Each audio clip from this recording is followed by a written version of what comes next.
Shalom. It is so hard to wait.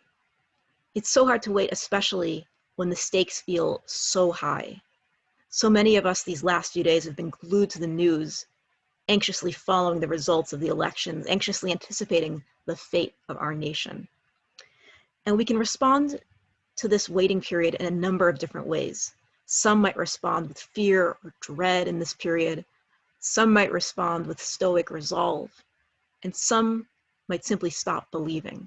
And the good news is we're in good company because our ancestors throughout time and throughout the Torah have waited in different scenarios. And we can look to those examples to learn about how we might wait. Of course, the notorious example of waiting came with the giving of the Torah, when Moses was delayed in coming down by the people's count, and they grew testy and they grew anxious, and they ended up committing the sin of the golden calf in response. Then we have the example from a couple of weeks ago during the flood of the world when Noah and his family were on a very exclusive cruise.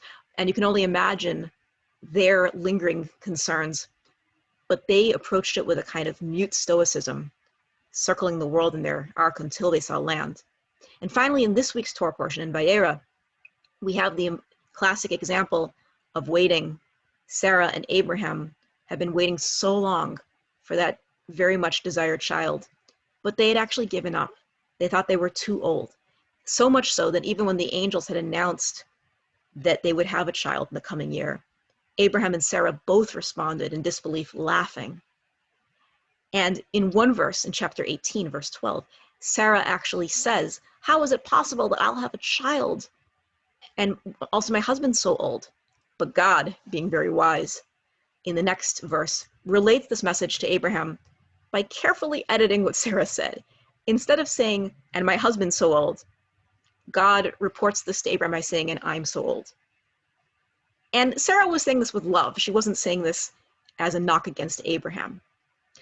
But the important takeaway, I believe, here is when we start to lose our faith, when we stop believing that something can happen, we might fall into a place where we begin to blame others or speak in a less than favorable way of our loved ones. And I think the lesson here in God's slight editing of her words to her husband is that in order to promote peace, even when we're on edge, and we've been on edge for months, it is so important the way we speak to each other speaks volumes about who we are and what we aspire to be as a people, as individuals, as a religion. And so we can set an example, even in our tense moments, by showering each other with love and respect, and by the way we speak of each other. So it is true. Waiting is not easy, as the brilliant author, children's author, Mo Willems has taught us. Check out that book, it's a great book. And I want to wish you all a Shabbat Shalom, where maybe we can turn off our screens and recharge and shower each other with love. Shabbat Shalom.